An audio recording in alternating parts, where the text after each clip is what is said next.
ನಡೆಯೋ ಹಾಗೆ ಒಂದು ತುರ್ತು ಪತ್ರಿಕಾಗೋಷ್ಠಿ ಇದು ನಮ್ಮ ಚಿತ್ರದ ಪರವಾಗಿ. ಎಲ್ರಿಗೂ ಧನ್ಯವಾದಗಳು ನಿಮ್ಮ ಸಮಯನ ಬಿಡುವು ಮಾಡಿಕೊಂಡು ನಮ್ಮ ಜೊತೆ ಕುಂತಿರೋದಕ್ಕೆ. ನಮ್ಮ ಈ ಚಿತ್ರ ಕುಲದಲ್ಲಿ ಕೇಳಿ ಯಾವುದೋ ಚಿತ್ರ ಇದೇ ತಿಂಗಳು 23ನೇ ತಾರೀಕು ಬಿಡುಗಡೆ ಆಗ್ತಿದೆ. ಆ ಚಿತ್ರದಲ್ಲಿ ಒಂದು ಹಾಡಿದೆ, ಮನಸ್ಸು ಹಾಡ್ತದೆ ವಯಸ್ಸು ಕಾಡ್ತದೆ, ಚೂರೇ ಚೂರು ಮ್ಯಾರೇಜ್ ಆದರೆ ಎಲ್ಲ ಸರಿ ಹೋಗ್ತದೆ. ಭಟ್ರು ಯಾವ ಗಳಿಗೆಯಲ್ಲಿ ಸಾಲುಗಳು ಬರೆದ್ರು ತುಂಬ ಅದ್ಭುತವಾಗಿ ಬರೆದ್ರು. ಯಾವುದೇ ತಪ್ಪು ಸರಿ ಏನೇ ಆದರೂ ಚೂರು ಚೂರೇ ಹೊಂದಾಣಿಕೆ ಆದರೆ ಎಲ್ಲ ಸರಿ ಹೋಗ್ತದೆ ಅನ್ನೋ ಥರ ಒಂದು ಭಾವನೆಯಲ್ಲಿ ಆ ಹಾಡು ಬರೆದಿದ್ದು. ಅದು ಕತೆಗೂ ಹೊಂದಿಕೆ ಆಗಿತ್ತು. ಆದರೆ ಈಗ ಆಗಿರೋ ಪ್ರಸಂಗ ಏನಿದೆ, ಈ ಸಿಚುವೇಶನ್ಗೆ ಇದು ಮ್ಯಾಚ್ ಆಗ್ತಾ ಇಲ್ಲ. ಕಾರಣ ಇಷ್ಟೇ, ಸೋನು ನಿಗಮ್ ಅವ್ರ ಕೈಯಲ್ಲಿ ನಾವು ಆ ಹಾಡನ್ನ ಹಾಡಿಸಿದ್ವಿ. ಸೋನು ನಿಗಮ್ ಅವರು ಒಂದು ವೇದಿಕೆಯಲ್ಲಿ ಯಾವುದೋ ಒಂದು ಈವೆಂಟಲ್ಲಿ ಅವರೊಂದು ಸ್ಟೇಟ್ಮೆಂಟ್ ಕೊಡ್ತಾರೆ. ಅದೆಲ್ಲ ತಾವೆಲ್ಲ ನೋಡಿದ್ದೀರಾ, ಅವ್ರ ಮಾತು ಏನಿತ್ತು ಅಂತ ಕೇಳಿದ್ದೀರಾ. ಅದನ್ನು ಕೇಳಿದಾಗ ನಮಗೂ ಆಶ್ಚರ್ಯ ಆಯಿತು, ಏನಪ್ಪ ಇಷ್ಟು ವಿಕೃತವಾಗಿ ಮಾತಾಡ್ತಾ ಇದ್ದಾರೆ ಅಂತ. ಅಂದರೆ ಅವರ ಮನಸ್ಸೊಳಗಿನ ಒಂದು ವಿಕೃತ ರೂಪ ಕಾಣಿಸ್ತು ನಮಗೆ. ಇನ್ನೂ ಒಂದು ಯೋಚನೆ ಬಂತು, ಅಂಥ ಒಬ್ಬ ಮನುಷ್ಯ ಹಾಡಿರೋ ಹಾಡನ್ನ ನಾವು ನಮ್ಮ ಸಿನಿಮಾದಲ್ಲಿ ಬಳಸ್ಕೋಬೇಕಾ. ಇಮಿಡಿಯೇಟಾಗಿ ನಿರ್ಮಾಪಕರ ಜೊತೆ ಚರ್ಚೆ ಆಯಿತು. ಸರ್, ಈ ಥರ ಆಗೋಗಿದೆ, ಅವ್ರು ಏನೋ ಮಾತಾಡ್ಬಿಟ್ಟಿದ್ದಾರೆ. ಈಗ ಆ ಹಾಡು ನಮ್ಮ ಚಿತ್ರದಲ್ಲಿ ಆಲ್ರೆಡಿ ಒಂದು ಲಿರಿಕಲ್ ವಿಡಿಯೋ ಅಂತ ಬಿಟ್ಟಿದ್ದೀವಿ. ಈಗ ನಾವೆಲ್ಲ ನಮ್ಮ ಸಿನಿಮಾದಲ್ಲಿ ಅವ್ರ ವಾಯ್ಸು ಇಟ್ಕೊಂಡು ನಾವು ಆ ಧ್ವನಿಯಲ್ಲಿ ಸಿನಿಮಾ ಬಿಡುಗಡೆ ಮಾಡಬೇಕಾ, ಇಲ್ಲ ಚಿತ್ರಮಂದಿರಕ್ಕೆ ಪ್ರೇಕ್ಷಕರು ಬಂದಾಗ ಅವ್ರಿಗೆ ಟಿಕೆಟ್ ಜೊತೆ 2 ಕಾಟನ್ ಹತ್ತಿ ಕೂಡ ಕೊಡಬೇಕು. ಅವ್ರಿಗೆ 2 ಕಿವಿಗೂ ಇಟ್ಕೊಳ್ಳಿ, ಆ ಸಾಂಗ್ ಬಂದಾಗ ಮಾತ್ರ ಕಿವಿ ಮುಚ್ಕೊಳ್ಳಿ ಅಂತ. ಈ ಥರ ಪರಿಸ್ಥಿತಿ ಆಗ್ಬಿಡುತ್ತೆ. ಅವ್ರ ವಾಯ್ಸ್ನ ಕೇಳೋದಕ್ಕೆ ಇಷ್ಟಪಡ್ತಾರೆ. ಇಷ್ಟೆಲ್ಲ ಆದಮೇಲೆ ಈ ಥರ ಒಂದಷ್ಟು ನಿರ್ಮಾಪಕರ ಜೊತೆ ಚರ್ಚೆ ಆದಾಗ, ಸರ್ ನಿಮ್ಮ ಒಪಿನಿಯನ್ ಏನಿದೆ ಅದೇ ಒಪಿನಿಯನ್ ನಂದು. ಆಮೇಲೆ ಕನ್ನಡಕ್ಕೆ ಅವಮಾನ ಆಗಿದೆ, ಕನ್ನಡಿಗರಿಗೆ ಅವಮಾನ ಆಗಿದೆ. ಸೊ ಯಾವುದೇ ಕಾರಣಕ್ಕೂ ನಮಗೆ ಅವರ ಅವಶ್ಯಕತೆ ಇಲ್ಲ. ಒಳ್ಳೆ ಗಾಯಕರು, ಕಲೆ ಇದೆ, ಅದಕ್ಕೆ ನಾವು ಗೌರವ ಕೊಟ್ವಿ. ಸೊ ಅದನ್ನು ಅವರು ಉಳಿಸ್ಕೋಬೇಕಾಗಿತ್ತು, ಉಳಿಸ್ಕೊಂಡಿಲ್ಲ. ಸೊ ಅದನ್ನು ನಾವು ಧಿಕ್ಕರಿಸೋಣ ಅಂತ ಹೇಳಿ ಈಗ ನಮ್ಮ ಚಿತ್ರದಲ್ಲಿ ಸೋನು ನಿಗಮ್ ಹಾಡಿರೋ ಹಾಡನ್ನು ತೆಗೆದಾಕ್ತಿದ್ದೀವಿ. ಆ ವಾಯ್ಸ್ ತೆಗೆದು ಅದರ ಬದಲಾಗಿ ನಮ್ಮ ಕನ್ನಡಿಗರೇ ಹಾಡಿರೋವಂಥ ಅಂದರೆ ಗಾಯಕರು ಚೇತನ್ ಸಾಸ್ಕ ಅವರ ಧ್ವನಿಯಲ್ಲಿ ಆ ಹಾಡನ್ನ ನಾವು ಆಲ್ರೆಡಿ ರೆಕಾರ್ಡಿಂಗ್ ಮಾಡಿದ್ದೀವಿ. ಇನ್ನು ಅದೊಂದು ಸ್ವಲ್ಪ ಮಾಸ್ಟರಿಂಗ್ ಕೆಲಸಗಳು ಕೆಲವು ನಡೀತಾ ಇರೋದ್ರಿಂದ ಇವತ್ತು ನಿಮ್ಮ ಮುಂದೆ ಅದನ್ನು ಪ್ಲೇ ಮಾಡೋಕ್ಕಾಗ್ತಿಲ್ಲ. But Chetan Sosca already song ಹಾಡಿದ್ದು ಆಯಿತು, ಅದನ್ನು ನಾವು ರೆಕಾರ್ಡಿಂಗ್ ಮಾಡಿ ಮಾಸ್ಟರಿಂಗ್ ಕಳಿಸಿದ್ದು ಆಯಿತು. ಸೊ ಇದು ಒಂದು ಬೆಳವಣಿಗೆನ ನಾವು ನಿಮಗೆ ತಿಳಿಸ್ಬೇಕು. ಯಾಕೆಂದರೆ ನಾಳೆ ಸಿನಿಮಾ 23ಕ್ಕೆ ರಿಲೀಸ್ ಆಗ್ತಾ ಇರೋದ್ರಿಂದ ನಿರ್ಮಾಪಕರು ಆ ಚಿತ್ರದ ಪ್ರಚಾರಕ್ಕೆ ಎಷ್ಟೆಲ್ಲ ಹಣ ಖರ್ಚು ಮಾಡಬೇಕು, ಬುದ್ಧಿ ಖರ್ಚು ಮಾಡಬೇಕು, ಟೈಮ್ ಸ್ಪೆಂಡ್ ಮಾಡಬೇಕು, ಎಲ್ಲವನ್ನು ಮಾಡಿ ಒಂದು ಸಿನಿಮಾನ ನಿಲ್ಲಿಸೋದಕ್ಕೆ ಗೆಲ್ಲಿಸೋದಕ್ಕೆ ಅವರ ಒಂದು ನಾವು ಶೂಟಿಂಗ್ ಟೈಮಲ್ಲಿ ಎಷ್ಟು ಕಷ್ಟಪಟ್ಟು ಅದ್ರ ಡಬಲ್ ಕಷ್ಟ ಇವಾಗ ಅವರು ಪ್ರಚಾರದಲ್ಲಿ ಮಾಡ್ತಾ ಇದ್ದಾರೆ. ಅದರ ಕೆಲಸ ನಿಮಿತ್ತನೇ ನಮ್ಮ ಹೀರೋ ಮಳೆನೂರ್ ಮನು ಗಲ್ಲಿನೂ ಸುತ್ತಾ ಇದ್ದಾನೆ. ಹೋಗಿ ಯಾರನ್ನೂ ಬಿಡ್ತಿಲ್ಲ. ಮದುವೆ ಮನೆ, ಸಾವಿನ ಮನೆ, ಪ್ರತಿಯೊಂದು ಮನೆಗೂ ನುಗ್ಗಿ, ಪ್ರತಿಯೊಂದು ಟೀ ಅಂಗಡಿಯಿಂದ ಹಿಡಿದು ದೊಡ್ಡ ಹೋಟೆಲ್ವರೆಗೂ ಎಲ್ಲ ಕಡೆ ಹೋಗಿ ಪ್ರತಿಯೊಬ್ಬರಿಗೂ ಡೈರೆಕ್ಟ್ 1 to 1 ಒಂದು ಇನ್ವಿಟೇಷನ್ ಕೊಟ್ಟು ನಮ್ಮ ಸಿನಿಮಾಗೆ ಬನ್ನಿ ಅಂತ ಕರೆಯಕ್ಕೆ ಹೋಗಿದ್ದಾನೆ. ಆ ಥರ ಗಲ್ಲಿ ಸುತ್ತು ಸಿನಿಮಾ ಮಾಡಬೇಕು ಅಂದರೆ ಒಂದು ಪ್ರಚಾರ ಮಾಡೋಕ್ಕೆ ನಿಂತಿರೋ ನಾವು ಈ ಥರದ ಯಾವುದೋ ಒಂದು ಸಿಲ್ಲಿ ಮ್ಯಾಟ್ರಿಂದ ಪ್ರಚಾರ ಪಡ್ಕೊಳ್ಳೋಕ್ಕೆ ಇಲ್ಲಿಗೆ ಬಂದಿಲ್ಲ. ಒಂದು ನಾನು ನಿಮಗೆ ಕನ್ವೆ ಮಾಡಬೇಕು ಅಂತ ಹೇಳ್ತಾ ಇದ್ದೀನಿ. ಅಂದರೆ ಜನ ಯಾರೋ ಕೆಲವರು ಮಾತಾಡ್ಕೊಂಡಿದ್ದು ನಮ್ಮ ಕಿವಿಗೆ ಬಿತ್ತು, ಸೋನು ನಿಗಮ್ ನಿಮ್ಮ ಸಿನಿಮಾದಲ್ಲಿ ಆಡಿದ್ದಾರೆ, ಇವಾಗ ಅದನ್ನು ಪ್ರಚಾರಕ್ಕೆ ನೀವು ಬೇರೆ ಥರ ಬಳಸ್ಕೊಂಡ್ಬಿಡ್ಬೋದು. ಯಾವುದೇ ಕಾರಣಕ್ಕೂ ಆ ಪ್ರಚಾರದ ಮನಸ್ಥಿತಿ ಇಟ್ಕೊಂಡಿಲ್ಲ, ನಾವು ಕುಂತಿಲ್ಲ. ಕನ್ನಡದ ಪರವಾಗಿ, ಕನ್ನಡಿಗರ ಪರವಾಗಿ ನಮ್ಮ ಸಿನಿಮಾ ಕನ್ನಡ ಸಿನಿಮಾ, ಅದಕ್ಕೆ ಧಕ್ಕೆ ಆಗಿದೆ. ಅವರಿಂದ ಅದು ನಾವು ಅದನ್ನು ಉಳಿಸ್ಕೊಳ್ಳೋದು ಬೇಡ. ನಾಳೆ ಸಿನಿಮಾ ರಿಲೀಸ್ ಆದಾಗ ಥಿಯೇಟ್ರಿಗೆ ಬರೋ ಜನ ಸೋನು ನಿಗಮ್ ಹಾಡಿರೋ ಸಾಂಗ್ ಇದೆಮ್ಮ, ಈ ಸಿನಿಮಾ ನೋಡೋದೇ ಬೇಡ ಅಂದ್ಬಿಟ್ರೆ ನಾವೆಲ್ಲ ಇಷ್ಟು ಕಷ್ಟಪಟ್ಟು ಮಾಡಿರೋ ಸಿನಿಮಾ, ಕನ್ನಡಿಗರ ಸಿನಿಮಾ, ಅವನು ಯಾರೋ ಮಾಡಿದ ತಪ್ಪಿಂದ ನಾವೆಲ್ಲ ಅದಕ್ಕೆ ಶಿಕ್ಷೆ ಅನುಭವಿಸ್ಬೇಕಾ? ಕನ್ನಡ ಸಿನಿಮಾ ಅದಕ್ಕೆ ಬಲಿಯಾಗಬೇಕಾ? ಪ್ರೊಡ್ಯೂಸರ್ ಅದರಿಂದ ತೊಂದರೆ ಅನುಭವಿಸ್ಬೇಕಾ? ಆ ವ್ಯಕ್ತಿಯಿಂದ ನಮಗೆ ಕಿವಿಗೆ ಇಂಪು ತಂಪು ಸಿಗುತ್ತೆ ಅಂದ್ಕೊಂಡ್ವಿ. ಆದರೆ ಒಂದು ಎಷ್ಟೋ ಜನರ ಬದುಕಿಗೆ ತುಂಬ ಬೆಂಕಿ ಇಡುವಂಥ ಕೆಲಸ ಆಗುತ್ತೆ. ಅಂದರೆ ಅದು ಕನ್ನಡಕ್ಕೆ ಮಸಿ ಬಳಿಯುವಂಥ ಕೆಲಸ ಆಗುತ್ತೆ. ಅದಕ್ಕೆ ನಾವು ಅದಕ್ಕೆ ಧಿಕ್ಕಾರ ಹೇಳ್ತಿದ್ದೀವಿ. ಸೋನು ನಿಗಮ್ ಹಾಡನ್ನ ನಮ್ಮ ಸಿನಿಮಾದಿಂದ ತೆಗೆದಾಕ್ತಾ ಇದ್ದೀವಿ. ಚೇತನ್ ಸೋಸ್ಕ ಹಾಡನ್ನ ಹಾಡಿದ್ದಾರೆ, ಅದನ್ನ ನಾವು ಸಿನಿಮಾದಲ್ಲಿ ಬಳಸ್ತಾ ಇದ್ದೀವಿ. ಹಾಡು ಶೂಟಿಂಗ್ ಆಗೋಗಿದೆ, ಶೂಟಿಂಗ್ ಎಲ್ಲ ಆಗಿ ನಾವು ಈ ತಿಂಗಳು 23 ಬರ್ತಿದ್ದೀವಿ. ಇದು ಆಲ್ರೆಡಿ ಸೋನು ನಿಗಮ್ ಅವ್ರು ಹಾಡಿ 3 ತಿಂಗಳಾಗಿದೆ, 3 ತಿಂಗಳು ಹೆಚ್ಚು ಕಮ್ಮಿ. ಅವ್ರು ಹಾಡಿ 3 ತಿಂಗಳಾಯಿತು. ಆ ಟೈಮಲ್ಲಿ ಹಾಡಿದ್ದು ಎಲ್ಲ ರೆಡಿ ಮಾಡಿ ಲಾಸ್ಟ್ ಒಂದು ಪ್ರೆಸ್ ಮೀಟಲ್ಲಿ ನೀವೇ ಎಲ್ಲ ಇದ್ರಿ ಸಾಕ್ಷಿಯಾಗಿ. ಆ ಹಾಡನ್ನ ಲಿರಿಕಲ್ ವಿಡಿಯೋ ಒಂದು ಬಿಡುಗಡೆ ಮಾಡಿದ್ವಿ, ಒಳ್ಳೆ ಪ್ರಶಂಸೆ ಸಿಕ್ತು. ಅದು ತುಂಬ ಚೆನ್ನಾಗಿ ಯೋಗರಾಜ್ ಭಟ್ರು ಲಿರಿಕ್ಸು ಬರ್ತಿದ್ದಿತ್ತು. ಸೊ ನಮಗೆ ತುಂಬ ಚೆನ್ನಾಗಿ ಬಂತು ಹಾಡು, ಎಲ್ಲ ಕಡೆ ವೈರಲ್ ಆಯಿತು.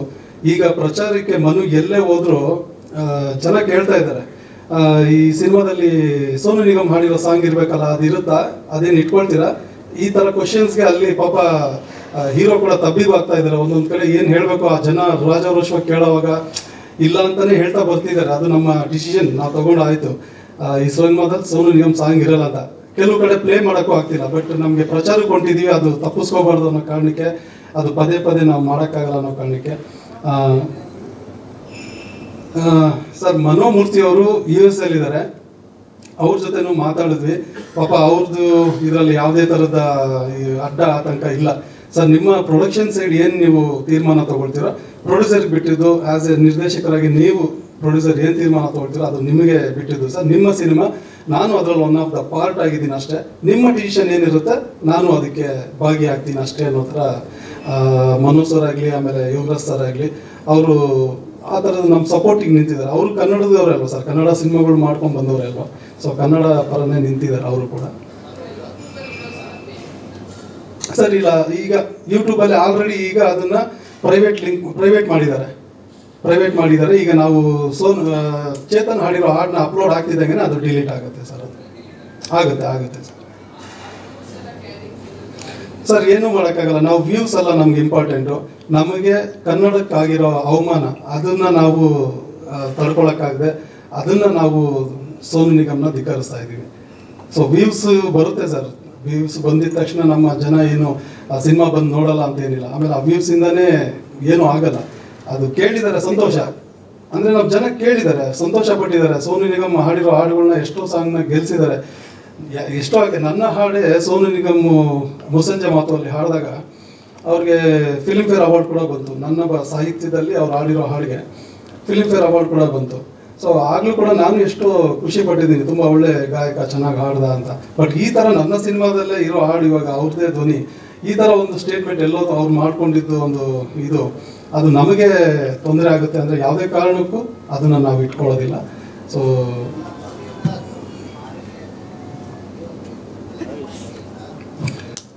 ಸರ್ ಅದು ಇಡೀ ಚಿತ್ರತಂಡನೇ ಒಂದು ಅಂದ್ಕೊಂಡಿದೆ. ಯಾಕಂದರೆ ಇಲ್ಲಿ ಈ ಸಿನಿಮಾ ಶುರುವಾದಾಗಲೇ ಯೋಗರಾಜ್ ಭಟ್ರು, ಮನೋಮೂರ್ತಿ ಒಂದು ಕಾಂಬಿನೇಷನ್ ಇತ್ತು, ಅವ್ರದ್ದೇ ಕತೆ, ಮನೋಮೂರ್ತಿ ಅವರ ಮ್ಯೂಸಿಕ್ಕು ಅಂದಾಗ ಅದೊಂದು ಕ್ರೇಜ್ ಇರುತ್ತಲ್ಲ ಸರ್, ಸೋನು ನಿಗಮ್ ಅವರು 3 ಜನ ಒಂದು ಕಾಂಬಿನೇಷನ್ ಅನ್ನೋದು. ಹಾಗಾಗಿ ನಾವು ಮೊದಲಿಂದನೂ ಅಂದ್ಕೊಂಡಿದ್ವಿ ಈ ಕಾಂಬಿನೇಷನ್. ತುಂಬ ದಿವಸ ಆಗಿತ್ತು ಕೂಡ ಬಂದು, ಅದು ನಮ್ಮ ಚಿತ್ರದಲ್ಲಿ ರಿಪೀಟ್ ಆದರೆ ಚೆನ್ನಾಗಿರುತ್ತೆ ಅಂತ ಎಲ್ರಿಗೂ ಅನಿಸಿತ್ತು ಕೂಡ. ಅದು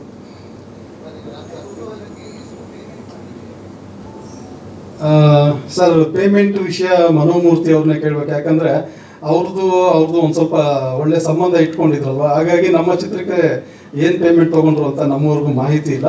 ಬಟ್ ಒಳ್ಳೆ ಪೇಮೆಂಟೇ ಕೊಟ್ಟಿದ್ದಾರೆ. ಯಾಕಂದರೆ ಅವ್ರು ಏನೇ ಫ್ರೆಂಡ್ಶಿಪ್ ಇದ್ದರೂ ಕೂಡ ಪೇಮೆಂಟ್ ವಿಷಯದಲ್ಲಿ ಸ್ವಲ್ಪ ಸ್ಟ್ರಾಂಗ್ ಆಗೇ ಇರ್ತಿದ್ರು.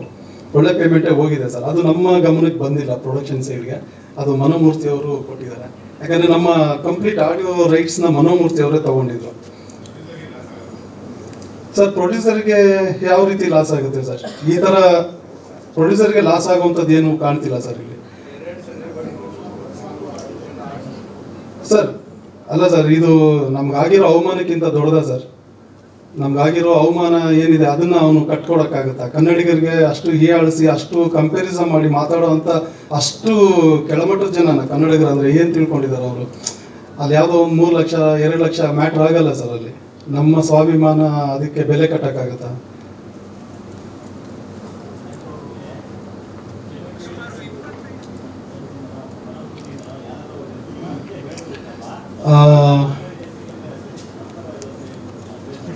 ಖಂಡಿತ ಸರ್, ಖಂಡಿತ ಕ್ಷಮೆ ಕೇಳಬೇಕು ಅಂತ ನಮಗೂ ಅನ್ನಿಸ್ತು, ಅವ್ರು ಮಾಡಿದ ತಪ್ಪು ಅಂತ ಅನ್ನಿಸ್ತು.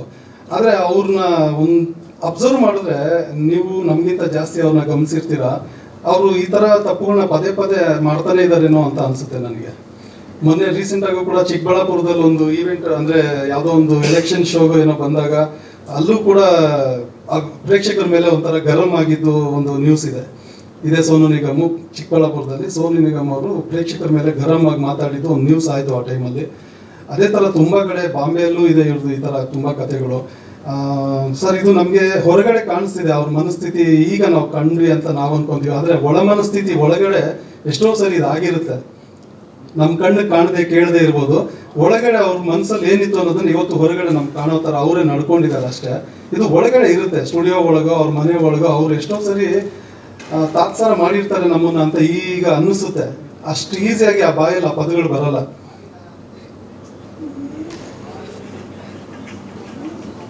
ಅದು ಸರ್, ಅದು ಹೌದು ಸರ್. ನಮಗೂ ಕೂಡ 1.5 ತಿಂಗಳು ಕಾಯಿಸಿದ್ರು ಹಾಡಬೇಕು ಅಂದಾಗ. ಹಾಡನ್ನ ನಾವು 1.5 ತಿಂಗಳು ಕಾದ್ವಿ ಅವರ ಡೇಟ್ಗೋಸ್ಕರ. ತಡ ಮಾಡಿನೇ ಹಾಡಿದ್ರು, ಬಟ್ ಹಾಡಿಕೊಟ್ರು. ಆ ಥರ ತುಂಬ ಜನಕ್ಕೂ ಆಗಿದೆ ಅನುಭವ ಸರ್.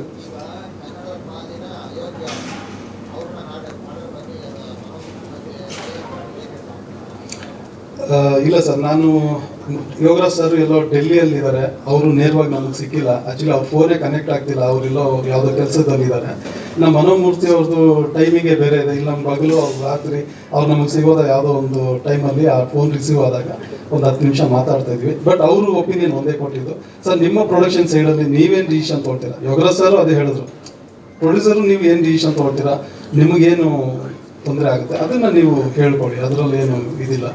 ಇದ್ರಲ್ಲಿ ನಾವೆಲ್ಲರೂ ಒಂದು ಪಾರ್ಟಲ್ಲಿ ಕೆಲಸ ಮಾಡಿದ್ದೀವಿ, ಹಾಗಂತ ನಾವು ಕನ್ನಡ ಪರ ಇಲ್ಲ ಅಂತ ಏನಿಲ್ಲ. ನಿಮ್ಮ ಸಿನಿಮಾಗೆ ಏನು ತೊಂದರೆ ಆಗ್ತಿದೆ ನೀವು ಅದನ್ನು ದಯವಿಟ್ಟು ಹೇಳಿ, ಅದ್ರ ಬಗ್ಗೆ ಮಾತಾಡ್ಕೊಳ್ಳಿ ಅಂತ.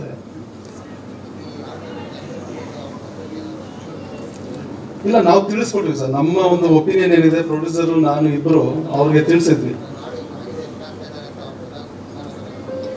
ಸರ್. ಇವಾಗ ನಿಮ್ಗೆ ಥ್ರೂ ಗೊತ್ತಾಗೇ ಆಗುತ್ತಲ್ಲ ಸರ್, ನಾವು ಇವಾಗ ಕಿತ್ತು ಬಿಸಾಕ್ತಾ ಇದ್ದೀವಿ ಸೋನು ನಿಗಮ್ ಹಾಡಿರೋ ಹಾಡನ್ನ ಅನ್ನೋದು ಅವ್ರಿಗೂ ರೀಚ್ ಆಗುತ್ತಲ್ಲ ಸರ್.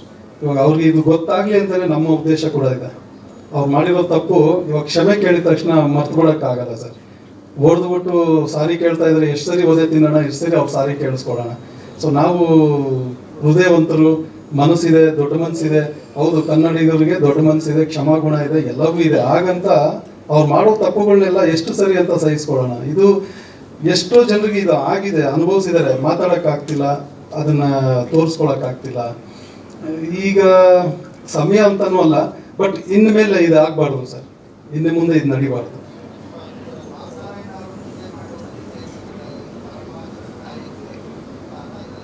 ಸರ್. ಖಂಡಿತ ಇದು ನಾನು ಹೇಳಬೇಕು ಅಂದ್ಕೊಂಡಿದ್ದೆ. ನಾನು ಹಿಂದೆ ಮಾಡಿದಂಥ ಚಿತ್ರಗಳಲ್ಲೂ ಕೂಡ ನಮ್ಮ ಕರ್ನಾಟಕದ ಗಾಯಕರೇ ಹೆಚ್ಚಾಗಿ ನಾನು ಬಳಸಿರೋದು sir. Bombay singers, Chennai singers, Andhra ಸಿಂಗರ್ಸ್ಗೆ ಹೋಗಿಲ್ಲ. ಯಾವುದೋ ತುಂಬ ಡಿಮ್ಯಾಂಡ್ ಆದಾಗ director side, music director side, producer side demand ಆದಾಗ ಆಡಿಸಿರೋದುಂಟು. ಬಾಂಬೆ ಸಿಂಗರ್ಗಂತೂ ಹೋಗೇ ಇಲ್ಲ. ಈ ಪಿಕ್ಚರ್ಗೆ ನಾನು ಹೋಗಿರೋದು ಫಸ್ಟ್ ಟೈಮು. ಮುಂದಿನ ಚಿತ್ರಗಳಲ್ಲಿ ಯಾವುದೇ ಕಾರಣಕ್ಕೂ ನನ್ನ ಸಿನಿಮಾದಲ್ಲಿ ಯಾವುದೇ ಮ್ಯೂಸಿಕ್ ಡೈರೆಕ್ಟರ್ ಇರಲಿ, ಯಾವುದೇ ಹೀರೋ ಇರಲಿ, ನಾನು ಬಾಂಬೆ ಸಿಂಗರ್ಸ್ಗಳನ್ನ ಬಳಸ್ಕೊಳ್ಳೋದಕ್ಕೆ ಇಷ್ಟಪಡೋದಿಲ್ಲ, ಅದನ್ನು ಬಳಸೋದು ಇಲ್ಲ ಸರ್. ನಮ್ಮ ಕನ್ನಡಿಗರಿಗೆ ಆದಷ್ಟು ಅವಕಾಶ ಕೊಟ್ಟು ನಮ್ಮ ಕನ್ನಡಿಗರ ಕೈಯಲ್ಲೇ ಹಾಡಿಸುವಂಥ ಪ್ರಯತ್ನ ಮಾಡ್ತೀನಿ ಸರ್. ಸಿನಿಮಾ ಆದಷ್ಟು ಬೇಗ ನಿಮ್ಮ ಮುಂದೆ ಬರ್ತಾ ಇದೆ. 23ನೇ ತಾರೀಕು ರಿಲೀಸ್ ಆಗ್ತಾ ಇದೆ. ಯಾವುದೇ ಒಂದು ಈ ಒಂದು ಸಿಲಿ ಮ್ಯಾಟ್ರಿಗೆ ನಮ್ಮ ಸಿನಿಮಾ ಪ್ರಮೋಷನ್ ಆಗೋದು ನಮಗೂ ಇಷ್ಟ ಇಲ್ಲ. ಇದು ಸೋನು ನಿಗಮ್ ಅಲ್ಲ, ಅವರು ಯಾರ್ಯಾರು ಈ ಥರ ನಡ್ಕೊಳ್ತಾರೆ ಅವ್ರಿಗೆಲ್ಲರಿಗೂ ಒಂದು ಬುದ್ಧಿಪಾಠ ಆಗಬೇಕು. ಅವ್ರು ಹಾಡಿದ ಹಾಡು ಇಟ್ಕೊಂಡು ಮಾತ್ರಕ್ಕೆ ನಮ್ಮ ಸಿನಿಮಾ ಹಿಟ್ ಆಗ್ಬಿಡಲ್ಲ, ಇಲ್ಲ ಅವರಿಂದನೇ ನಾವು ಬೆಳೆದು ದೊಡ್ಡವರಾಗಲ್ಲ. ಸೊ ಒಂದು ಟೀಮ್ ಕೆಲಸ ಮಾಡಿದ್ರೇ ಒಂದು ಸಿನಿಮಾ ಗೆಲ್ಲೋದು. ಆ ಪರಿಜ್ಞಾನ ಪ್ರತಿಯೊಬ್ಬರು ಇಟ್ಕೋಬೇಕು. ಅವರು ಮಾಡಿರೋ ತಪ್ಪಿಗೆ ನಾವು ಯಾವ ರೀತಿ ರಿಯಾಕ್ಟ್ ಮಾಡಬೇಕು ಗೊತ್ತಾಗ್ತಾ ಇಲ್ಲ. ಆದ್ದರಿಂದ ನಮ್ಮ ಸಿನಿಮಾದಲ್ಲಿ ಅವ್ರು ಹಾಡಿರೋ ಹಾಡನ್ನ ಕಿತ್ತು ಬಿಸಾಕ್ತಾ ಇದ್ದೀವಿ, ಬೇರೆ ನಮ್ಮ ಕನ್ನಡಿಗರ ಕೈಲೇ ಹಾಡಿಸ್ತಾ ಇದ್ದೀವಿ. ಇದು ಅವ್ರಿಗೆ ನಮ್ಮ ತಂಡದಿಂದ ನಾವು ಕೊಡ್ತಾ ಇರೋ ಉತ್ತರ.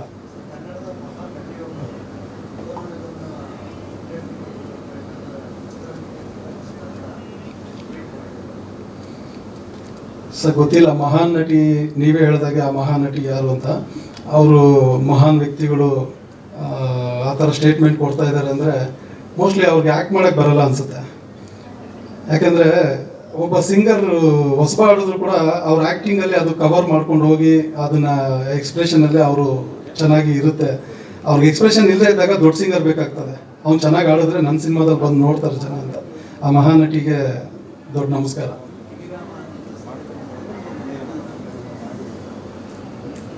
ಗೊತ್ತಿಲ್ಲ ಸರ್, ನೀವು ಹೇಳ್ತಾ ಇದ್ದೀರಾ, ಗೊತ್ತಿಲ್ಲ ಅವ್ರ ಬಗ್ಗೆ.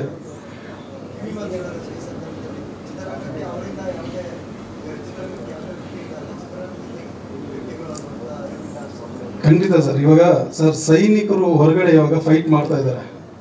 ಮೊನ್ನೆ ನಡೆದಂಥ ಒಂದು ಇನ್ಸಿಡೆಂಟಿಂದ ಸೈನಿಕರು ಯುದ್ಧ ಮಾಡೋದಕ್ಕೆ ನಿಂತಿದ್ದಾರೆ, ಅಲ್ಲಿ ಫೈಟ್ ಮಾಡೋಕ್ಕೆ ನಿಂತಿದ್ದಾರೆ. ಒಳಗಡೆನೆ ಭಯೋತ್ಪಾದಕರು ಈ ಥರ ಎಲ್ಲ ನಡ್ಕೊಳ್ತಾ ಇದ್ದಾರೆ ಅಂದರೆ ಇವರೆಲ್ಲ ಏನಂತ ಕರಿಬೇಕು ನಾವು? ಇವ್ರುಗಳೇ ಟೆರರಿಸ್ಟ್ಗಳು ನಮಗೆ. ಇಂಥವ್ರನ್ನ ನಾವು ಸೈನಿಕರಾಗಿ ನಿಲ್ಲಬೇಕು. ಇವಾಗ ಇಂಥವ್ರನ್ನ ಸದೆ ಬಡಿಬೇಕು. ಸೊ ಇಂಡಸ್ಟ್ರಿ ಹಾಳಾಗುತ್ತೆ, ವ್ಯಕ್ತಿತ್ವಗಳು, ಮನಸ್ಥಿತಿಗಳು, ಪರಿಸ್ಥಿತಿ ಎಲ್ಲವೂ ಹಾಳಾಗೋಗ್ಬಿಡ್ತವೆ. ಸೊ ಸರ್ ಎಂತೆಂಥ SP ಸರ್ ಎಂತೆಂಥ ಹಾಡುಗಳು, ಎಷ್ಟು ಸ್ಟೇಟ್ ಎಲ್ಲ ಇದರಲ್ಲಿ ಅವ್ರು ಹಾಡ್ಕೊಂಬಂದ್ರು. ಯಾವತ್ತಾದರೂ ಅವ್ರ ಬಗ್ಗೆ ಒಂದು ಈ ಥರ ಕಾಂಟ್ರವರ್ಸಿ ನಾವು ಕೇಳಿದ್ದಿಲ್ಲ ಸರ್. ಅಂಥ ಮಹಾನುಭಾವ ಅಷ್ಟೆಲ್ಲ ಭಾಷೆಯಲ್ಲಿ ಹಾಡಿದ್ರು ಕೂಡ ಎಲ್ಲೂ ಒಂದು ಕಾಂಟ್ರವರ್ಸಿ ಇಲ್ಲ. ಇವರು ಮೊನ್ನೆ ಯಾವುದೋ ಒಂದು 10 ಹಾಡು ಹಾಡಿ ಅಷ್ಟು ಬೇಗ ಇವ್ರುಗಳಿಗೆ ತಲೆ ನಿಲ್ಲಲ್ಲ. ಏನೇನೋ ಸ್ಟೇಟ್ಮೆಂಟ್ಗಳು, ಯಾರೋ ಅಭಿಮಾನಿಗಳು ಪ್ರೀತಿಯಿಂದ ಕೇಳೋ ಹಾಡುಗಳಿಗೆ ಈ ಥರ ಸ್ಟೇಟ್ಮೆಂಟ್ಗಳು, ಅದನ್ನು ಸಮರ್ಥಿಸ್ಕೊಳ್ಳೋರು ನಮ್ಮಲ್ಲೇ ಈ ಥರ ಕೆಲವರು. ಅವ್ರಿಗೆಲ್ಲ ಯಾವ ಥರ ನಾವು ಬುದ್ಧಿ ಹೇಳೋಣ? ಅವನ್ಯಾರೋ ಪರಭಾಷಿಕ ಬಂದು ಇಲ್ಲಿ ನಮ್ಮ ಮೇಲೆ ಹೇರ್ತಾನೆ ಅಂದರೆ ತುಂಬ ವಿಷಯಗಳಲ್ಲಿ ಆ ಥರ ಹೇರಿಕೆ ನಡೀತಾ ಇದೆ. ಇದರಲ್ಲೂ ಅವರು ತಲೆ ಮೂಗು ಎಲ್ಲ ತೋರಿಸ್ತಾರೆ ಅಂದರೆ ನಾವು ಎಷ್ಟು ಮಟ್ಟಿಗೆ ಸಹಿಸ್ಕೋಬೇಕು? ಇನ್ನು ಚಿತ್ರರಂಗ ಈಗ ಯಾವ ಪರಿಸ್ಥಿತಿಯಲ್ಲಿ ಹೋಗ್ತಾ ಇದೆ ಗೊತ್ತು ಎಲ್ರಿಗೂ. ಈ ಥರ ವ್ಯಕ್ತಿಗಳು, ಈ ಥರ ಮಾತುಗಳು, ಇಂಡಸ್ಟ್ರಿ ಏನಾಗುತ್ತೆ? ಇನ್ನೂ ಕೆಳಮಟ್ಟಕ್ಕೆ ಹೋಗ್ಬಿಡ್ತೀವಿ ಸರ್. ನಾವು ತಿರುಗಿ ಬೀಳಲೇಬೇಕಾಗಿದೆ. ಇಂಥವ್ರನ್ನ ಖಂಡಿಸ್ಲೇಬೇಕು. ಯಾವುದೇ ಕಾರಣಕ್ಕೂ ನೆಕ್ಸ್ಟ್ ಇಂಥ ಅಂದರೆ ಕನ್ನಡಿಗರ ಮೇಲೆ ಅಭಿಮಾನ ಇಲ್ಲದೆ, ಕನ್ನಡ ಸಂಸ್ಕೃತಿ, ಇಲ್ಲಿನ ಒಂದು ಭಾಷೆ ಬಗ್ಗೆ ಯಾವುದೇ ಒಂದು ಅಭಿಮಾನ ಇಲ್ಲದೆ ಬರುವಂಥ ವ್ಯಕ್ತಿಗಳಿಗೆ ನಾವಿಲ್ಲಿ ಯಾವುದೇ ಥರದ ಎಂಟ್ರಿ ಕೊಡಬಾರ್ದು ಸರ್. ಅವ್ರನ್ನ ಸ್ಟಾರ್ಟಿಂಗಲ್ಲೇ ಮೊಳಕೆನ ಅದೇನೋ ಚೂಟಾಕಬೇಕು ಅಂತಾರಲ್ಲ, ಮೊಳಕೆ ಇದ್ದಾಗಲೇ ಆ ಥರ ನಮ್ಮ ಕೆಲಸ ನಾವು ಮಾಡಿದ್ರೆ ಅದು ಇದು ಹೆಮ್ಮರ ಆಗಿದೆ. ಈಗಲೂ ಒಂದು ಕೊಡ್ಲಿ ಪೆಟ್ಟು ಬಿದ್ದರೆ ಆ ಹೆಮ್ಮರ ನೆಲಕ್ಕೆ ಉರುಳೋದ್ರಲ್ಲಿ ಏನು ಡೌಟ್ ಇಲ್ಲ. ಎಲ್ಲರೂ ಒಂದೊಂದು ಕೊಡ್ಲಿ ಪೆಟ್ಟು ಹಾಕಿದ್ರೆ ಅವ್ರ ಬುದ್ಧಿ ಕಲಿತಾರೆ ಸರ್. Thank you sir. ನಮಸ್ಕಾರ, ಎಲ್ಲರಿಗೂ ನಮಸ್ಕಾರ. ಹೆಚ್ಚಿನ ವಿಡಿಯೋಗಳಿಗೆ ಪ್ರತಿಧ್ವನಿ ಯೂಟ್ಯೂಬ್ ಚಾನೆಲ್ ಸಬ್ಸ್ಕ್ರೈಬ್ ಮಾಡಿ, ಬೆಲ್ ಐಕಾನ್ ಕ್ಲಿಕ್ ಮಾಡಿ.